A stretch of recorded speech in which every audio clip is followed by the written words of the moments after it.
इस वक्त हमारे साथ कांग्रेस के वरिष्ठ नेता प्रमोद तिवारी जी मौजूद हैं। इनसे हम खास बातचीत करेंगे कि आखिर लखीमपुर खीरी कांड के बाद से जिस तरह से राहुल गांधी और प्रियंका गांधी के साथ जो बर्ताव किया गया है उस पर आपकी क्या टिप्पणियां हैं?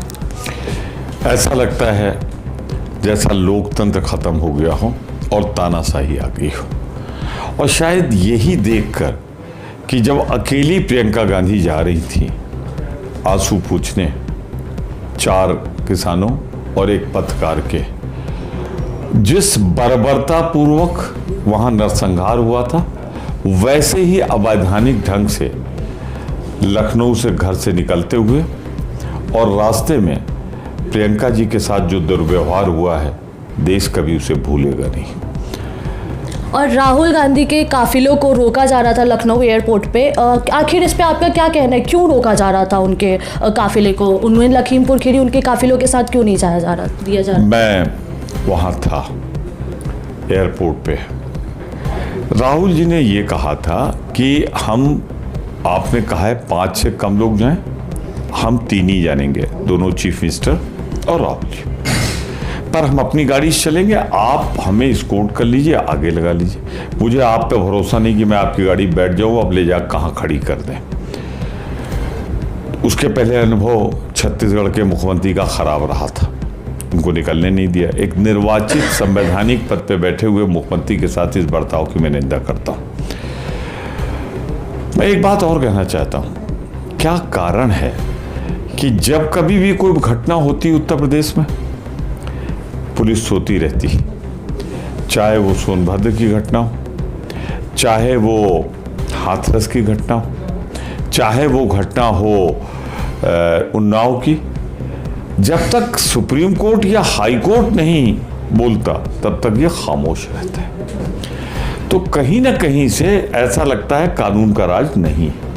और जब कानून का राज नहीं है तो सर्वोच्च न्यायालय को मैं सैल्यूट करता हूं, धन्यवाद देता हूं कि जिस तरह से प्रियंका जी को रोका जा रहा था, विरोधी दल के और नेताओं को नहीं जाने दिया जा रहा था, आरोपित तो घूम रहे थे खुलेआम, और जो पीड़ित थे उनके आंसू पोंछने वाले नेताओं को रोका जा रहा था।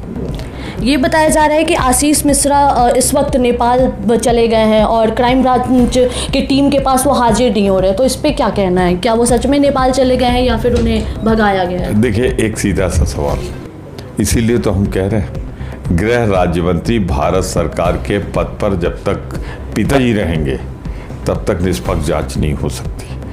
आप मुझे बताएं कि एक सवाल कि घर उनका किला बना दिया गया है, न कोई जा सकता था न कोई निकल सकता था। 2 दिन तो लगातार वो बाइट दे रहे थे, इंटरव्यू दे रहे थे मीडिया को। ये कैसे निकल गए, कैसे भागे? और जैसा आप सवाल पूछ रही हैं कि वो नेपाल में है इस समय, लोकेशन कुछ लोग बता रहे हैं कि नेपाल में है उनके साथ के गए लोगों की। तो क्या मंत्री पुत्र को भारत के संविधान पर विश्वास नहीं है, भारत के कानून पर विश्वास नहीं है कि वो नेपाल जाएंगे?